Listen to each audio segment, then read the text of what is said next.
G'day, have I got a story for you? Check the disclaimer. Season 2, Episode 48. Hero. Tea Lady speaking. I am looking at screens, so many of them all over the wall from ceiling to floor. I have never been in a room like this before. Where are the men I was sent here to serve? Have they been watching people in here, spying on them? Where are they now? I go back to the door and look both directions down the hallway. Where has everyone gone? All the lights are off, and as of about 30 seconds ago, have been replaced with that eerie red lighting that they use for emergencies. Is this an emergency? Maybe someone panicked and flicked the switch again. I wouldn't want to be them when this is over.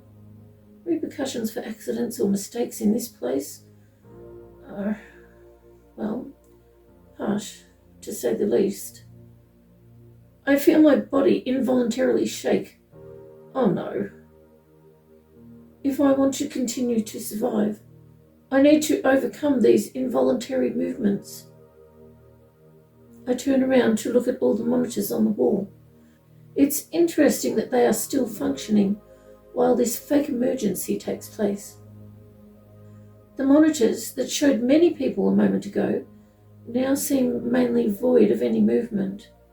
Most of the people have gone. It's now a wall of screens monitoring mostly empty rooms. I check the hallway again. Still empty. It's unusual to be alone. For me, it seems like there's always someone nearby. I stand still and just breathe for a moment.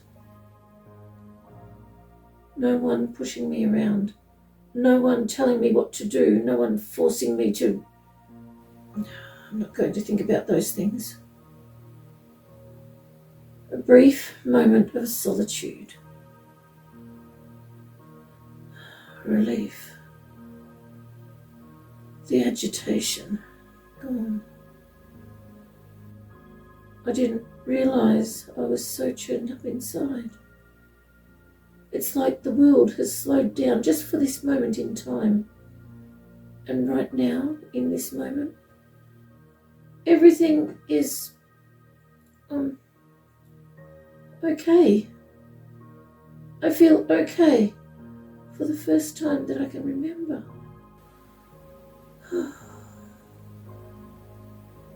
It's nice. I look around. Oh, should I run? Will anyone notice that I'm not at the safe point with the others? I look at the 3 chairs. Should I? I close the door and then slowly sit in the middle chair. Oh, comfortable. I lean back and close my eyes.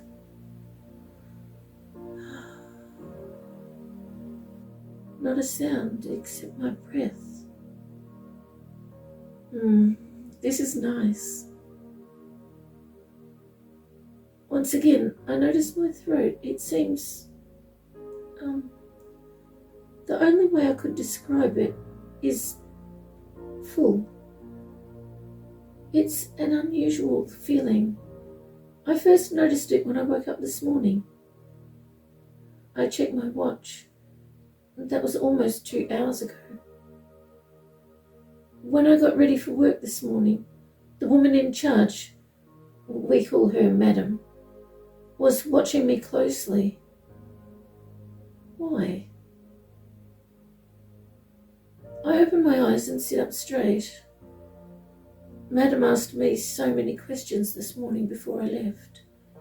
It was like she was testing me, but regarding my own life. Why? It was really odd. Another really odd thing was when I answered her, my voice sounded like it was,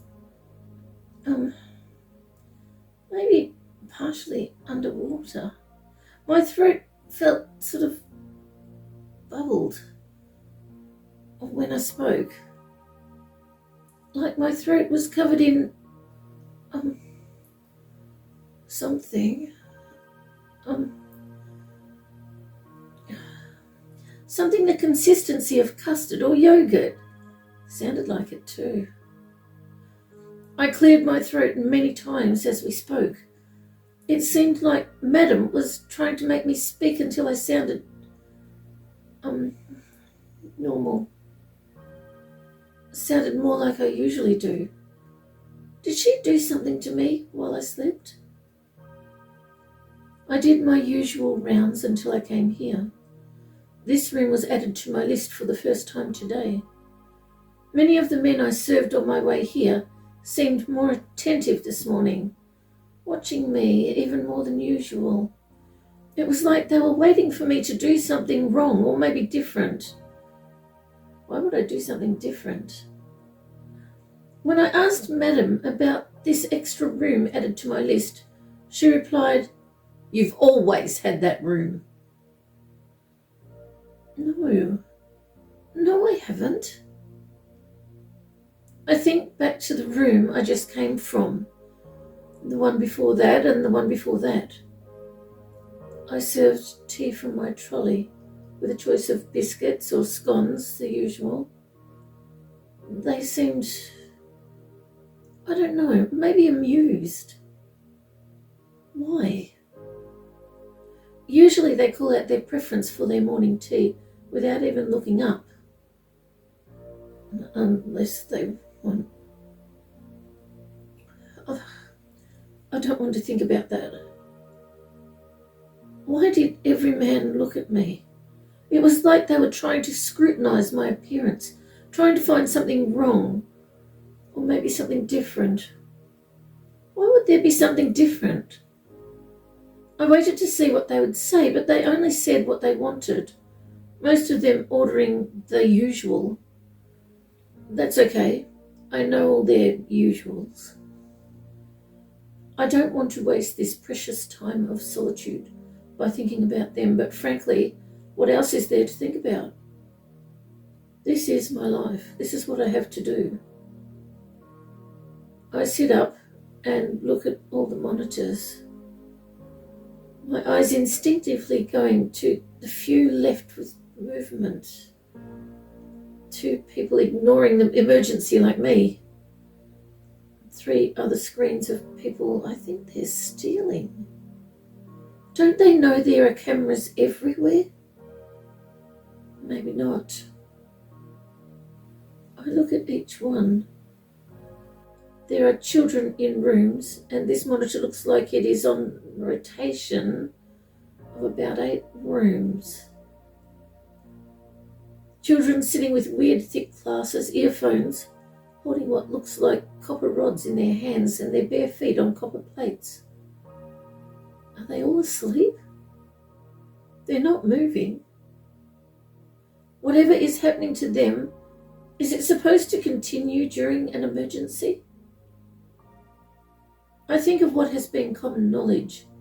All electricity off except emergency lighting during an emergency. So this is obviously not an emergency.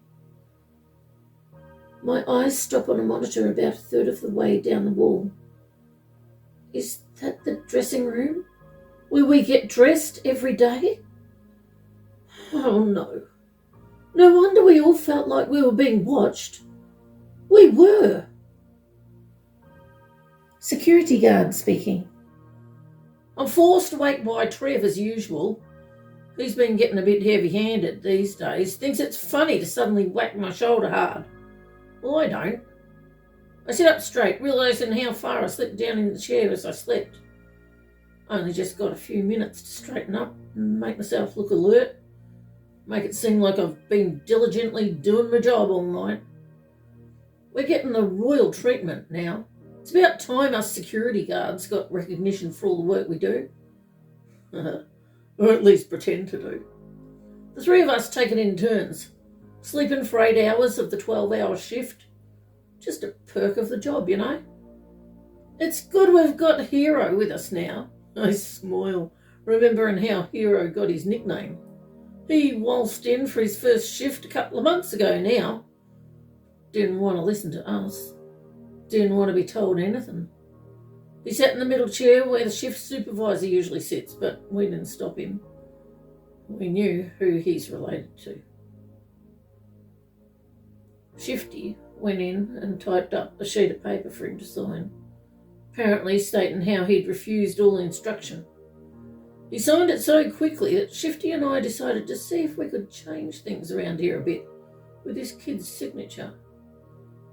It worked. We wrote stuff. He signed it. And now we have the most comfortable chairs to sleep on. Oh, I mean, to use for work. Sitting in the same chair for 12 hours, well, it needs to be comfy. His father gave him this job as punishment. Apparently this kid is a do-gooder. And his dad, who is one of the head honchos around here, wants him to toughen up. What better way than being forced to watch the heinous atrocities that are committed here. When Shifty and I first started working here, we were warned, but frankly, we didn't believe anything they told us until we saw for ourselves. Trev, Shifty and I, well, we coped with it. Together, we helped each other, you know. We were just not okay when we saw what was happening here and reported everything at first. And we were quickly educated in the ways of what was considered normal around here and what we should actually be looking for. Petty theft, mostly. Report petty theft and other minor incidents, but overlook all the murder, the most shocking assaults we have ever witnessed.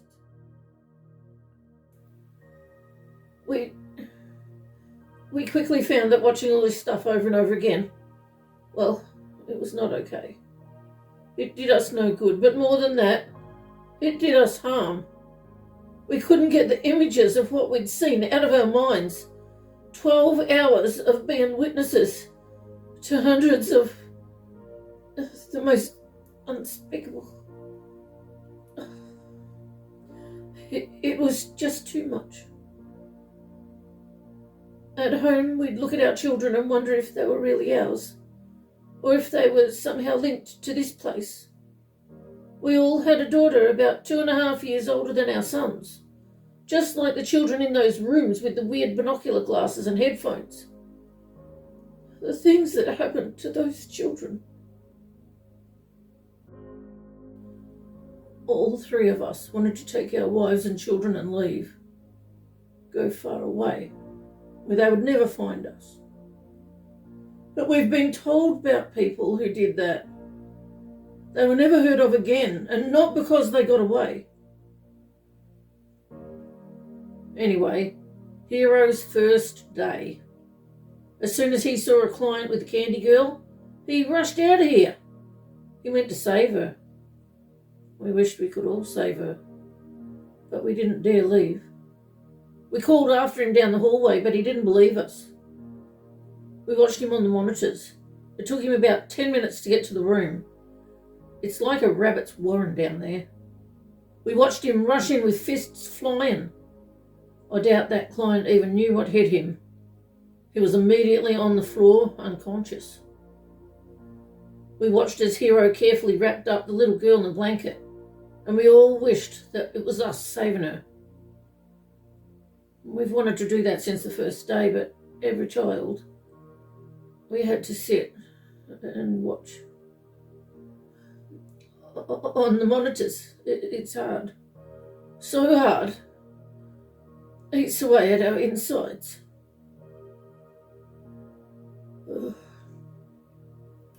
Rumours spread after that, and he was known as Hero. Most of the people who called him Hero said it in a very derogatory manner, as though he was stupid for trying to save her, you know. When we saw him next, he was ready for all the snide comments, but we thought he truly was heroic. We told him how we wished we could help all those little girls, and the little boys too. People began to give him stuff, threw it at him as he walked past. There was a toy police badge, little pink blankets and toy boxing gloves. He actually thanked each person and picked them up, even though they were trying to mock him. It didn't take too long and people's opinions began to waver and change. He's still called hero, but now he has people's respect. The only ones who are still unimpressed are his father, the head honcho, and some other clients who found out. I heard that the client with the broken jaw was paid a truckload of money to keep quiet about it. Hero still wears a toy badge clipped on his belt. He gets away with stuff like that because of who his father is, but also because of who he is. I see the look on people's faces when I see that little toy badge attached to his belt, and I know they're remembering what he did. I often recall what he did. I remember telling him, "That client didn't even see you coming." He nodded, and I told him, "When you picked up that little girl so gently and wrapped her in a blanket, I wished it was me doing that. The look on that child's face when she realised that you were actually helping her. Mate, I'll never forget that." Tea Lady continues. How long have I been sitting here? I don't know. What started out as such a relief to finally be left alone has turned into horror. I think I have systematically pressed every button here in order, except this last one labelled Dungeon. The monitors changed, all of them, with each button I pressed, to so many different rooms. How big is this place? The clients' rooms are unsettling. The dignitary chamber rooms. Oh, the party rooms. The gathering rooms. No. No. My hand hovers over a button marked Dungeon. Do I really want to press it? I'm not sure. I look at the tea trolley. I could have a cup of tea instead. Should I? No. I think I'll wait until afterwards. I press the Dungeon button and quickly close my eyes. No, I'm not ready to see. I sit listening quietly and begin taking how many breaths I take. 49, 50. I was going to open my eyes at 50, but no. Maybe I should just look. I open my eyes. Oh, this is not what I expected. Security guard speaking. So, Trevor, I say, what did you wake me up for? No one's here. Not even the new tea lady. She's not due for at least another 10 minutes. Trevor says, might be early. Trevor never really has much to say. For this shift, I watched for the first 4 hours. Shifty watched for the second 4 hours, and Trevor watched for the last 4 hours. I hate it when Trevor's the one to wake me up. He doesn't know his own strength. I watched the new tea lady on the monitor.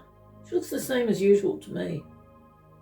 We don't know what the fuss is with this new tea lady business. What do they mean by we're getting a new tea lady today and no one will know the difference? Why wouldn't anyone notice? Maybe it's just the same person. Everyone's been talking about it as though she's going to be replaced by a doppelganger or a shapeshifter. Don't they realise that this is the first day a tea lady has been assigned to us? All thanks to one of the papers Hero signed. I think this new tea lady business is just a lot of nonsense. She looks fine. Same as usual on the monitor. Look at this, Shifty says, pointing at a screen down the other end of the room. I squint my eyes. What is it? I ask. I think it's a kid, he says.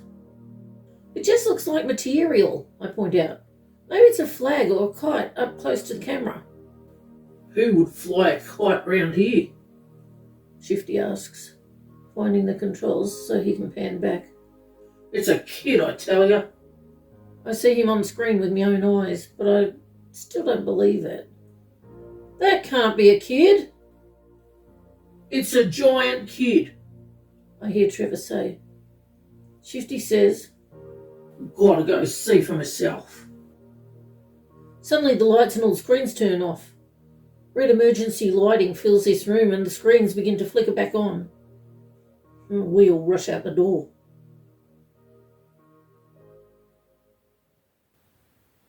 Thank you so much for joining me with a cuppa. I appreciate your company.